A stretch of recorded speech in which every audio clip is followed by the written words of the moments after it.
What's going on, YouTube? AlphonZeus of Team Gradelock here with another episode of Team Gradelock Unlocks Week. We're going to be going over the latest Cardfight Vanguard episode, Ride 175, as well as results from our local and any more news that we have from Team Gradelock to our subscribers. So let's get right into it. Ride 175. Spoiler alert, you haven't seen the episode yet, please pause, go to the video, go watch that episode, then come back right here so we can discuss about it. Of course, if you don't want to do that, please click on the link in the description down below to get right to the results of our local. So, Ride 175, Ren's Promise. We get to see Kai and Ren finally go at it in a card fight. And thing is, while that's all happening, we get to see a meeting between the Quatra Knights. So you get to see Galliard, Nev, Sarah, and Roxy all congregating in their supposed dark sanctuary, whatever you want to call it, I don't know. But anyways, as we move on, we get to see, alright, how do you guys do in your card fight? Okay, I won. I won too, even though Roxy was probably more concerned about eating donuts at the time, pretty much. So, what we end up having here is a bit of a realization for the Quatra Knights, as they say, after I cast judgment upon, after I beat them, after I did anything that I could to at least deprive this particular group from finding Aichi again, they all of a sudden now have the desire even more to reunite with Aichi, to find their mate. And now they're starting to get a little bit worried because, okay, what's going on? We just have to keep them down, keep them down. Each time we come across them, we keep them down, we put them down. We have some pretty broken decks right now, and they have to adapt, and a lot of catching up has to be gotten. So, as we move on in the episode, we get to see the fight actually start up around the Grade 2 ride, well, at least for this episode. It's interesting because usually you see Grade 1, ride, tack, tack, ride, tack, tack, stuff like that. Of course, yeah, it's a little bit of a refresher. But anyways, by the time we get to the Grade 3 ride, we now get to see what this meta might end up looking like for the rest of the year after this set comes out. But of course, we still have enough time in the English meta to do so, because now we have Thing Saber Dragon, which is still not has been corrected, and we have the Phantom Blaster Abyss. God. Oh, it's restanding Vanguard. It's just two different ways of how to restand, and it's silly because this is what's gonna happen. You always start off with something new and fresh. The Legion's Guild, it was cool. I like it. I like it. It's just, now it's getting put in restanding Vanguards again, and of course, Thing Saber Dragon brought that back. It makes it very interesting, to be honest. So, I guess what I can say is, this episode has been a bit of an enlightening one, if I may say, because the thing is, even though that Ren hasn't really been realizing that Aichi exists, and that people are trying to get other people to realize that Aichi doesn't exist and what type of world they are in right now. However, we get to see Ren might actually know a bit more than we think. That pretty much that would put him as the first person that's not part of the Quatra Knights or part of the original Q4 team that had to remember who Aichi was. And it's very mysterious the way that he got it.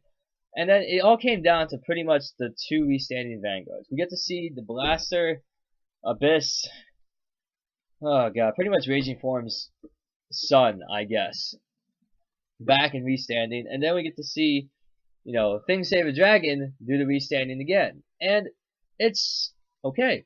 I understand what that is. Two different ways to do. You either minus on the field or you minus in the hand. But anyway, it's cool that they get to show off these decks, and I'm sure that once the extra booster for Shadow Paladins come out, there are going to be so many people jumping on that. It's really not going to be funny anymore. Anyways, so, by the time we get to the end of the episode, you know, we see Kai finally beat Ren after some whatever distracting or tangent assist from Ishida over there. Because, just, okay, Ren brought up, like a complete badass, you know, if you interrupt our match, that's a sign of bad manners. He just completely shut down Naoki, and Ishida, he was trying to do the same tactic that the whole team has been trying to use. Don't you remember Aichi and stuff like that? And Ren kind of denies it, but just, what's going on? Kind of clueless, but of course it seems like that's an act because he actually does know what's going on. That's what I think about it. But of course, if you disagree, feel free to comment down below of what if Ren actually does remember and he just chooses not to, you know, tell us, the viewer. And so after Kai beats Ren, and we get to see, alright, Ren hands them what appears to be a tablet with a picture on it, or at least just a picture of a particular place that kind of looks like Stonehenge, but at the same time looks at the same dark sanctuary that the Quattro Knights and Aichi have congregated in, so it might be a secret place. And at least this clue can at least help them out as to where to go in particular to try and find Aichi in the fastest time possible. And of course that leads us to our preview for the place where Aichi will return Ride 176. And now, in that preview, we get to see Naoki go up against Galliard. And who knows what will happen? Maybe will one of the Quattro Knights actually fall to one of the mates of Aichi, or will Naoki undergo a different type of judgment? Whatever the case may be, it's going to be a very interesting episode to 176. And of course, we also end with just Ren completely trolling or being as playful as he is, with the saying of, hey, you know, he wants Kai to be his mate. Of course, they're like bros, but of course some fangirls might think differently. And maybe some fanboys. Anyways, this episode has been pretty good. Shows off two of maybe the key ace units of a defining format, especially that they're both Legion. And it's going to be a definite interesting time for people to really get involved in, and a lot of people are going to be so hyped for it. Now, that's it for the episode. Of course, if you have any comments or suggestions or anything that I left out, feel free to comment below and get a conversation started. Now let's get right to the results of our local. So of course, let's get right to the local results. I know that I haven't been there both days on Friday and Saturday, but at least I have some results back from my friend Alex, and he reports on Saturday there was at least 10 people or 12 people that entered, so it's not that bad. At least they only made it 4 rounds of Swiss top 4. Of course, you have to go undefeated or at least just lose one match. Hope to God it's not in round 2 or 1, and then you just go undefeated the rest of the way, and then you have a good chance of making the top 4 cut. So we have Dex, Joe, Ian, and Eric that topped, all using their decks. It seems that I don't Dimension Police, Revengers, Magus, and I'm not sure, I think Eric was using Gold Paladins. Correct me if I'm wrong. But aside from that, it's been kind of like a slow week. I know I haven't been active in uploading a lot of content for you guys, but of course, let's see if we can get into some stuff about the Vanguard news that's been going on. Of course, if you haven't been part of the North American Cardfight Vanguard group on Facebook, or at least keeping track on some of the blogs that have been posted about, we get some results back from some of the tournaments held in Japan. Now, of course, we see a lot of Thing Saber Dragon Royal Paladins topping, because of course that's a really efficient restanding Vanguard deck, especially with Legion. You don't need Limit Break anymore.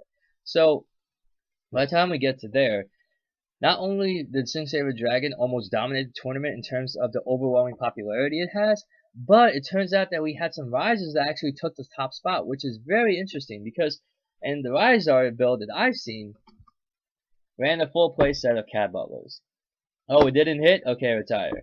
Oh, it didn't hit again. Retire, retire, retire. Oh my goodness.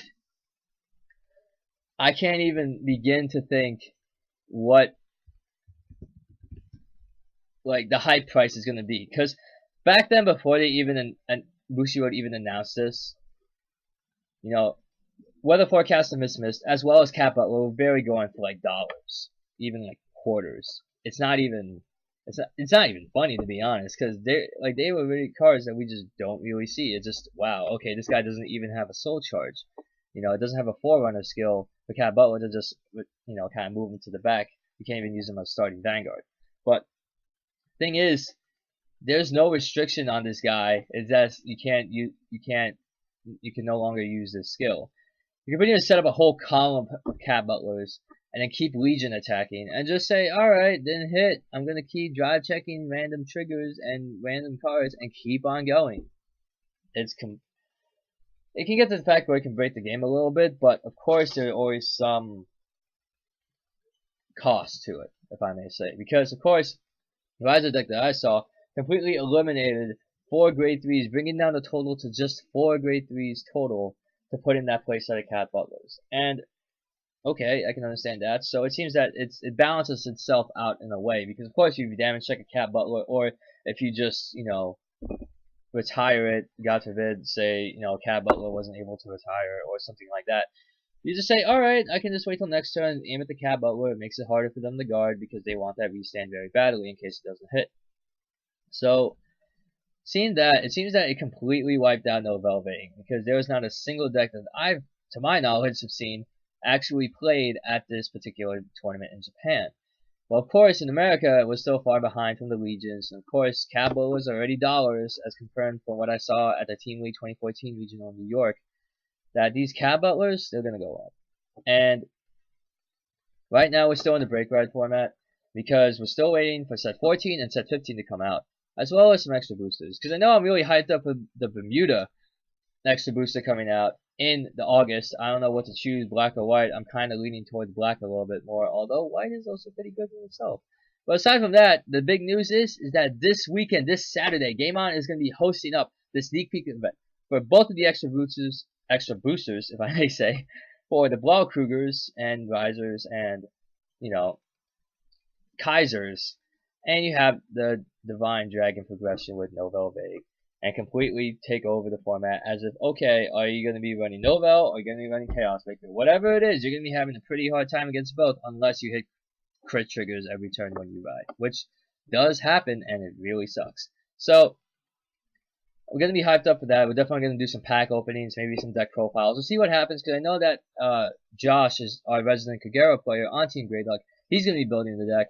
Of course, he followed Kai, and he would build Chaos Breaker. But of course, I want to see his opinion on if, okay, are you going to go with Novel or are you going to go with, Chaos Breaker? Whatever the case may be, both of them are completely good meta decks, especially in this format where break rides are just constant. And with a 13k base without the need for a cross ride, you are pretty much good to go. And of course, Dauntless Drive Dragon's price is going to skyrocket because nobody likes a restanding Tom that can attack twice with a twin drive, which makes it quadruple drive when you add in Dauntless's effect.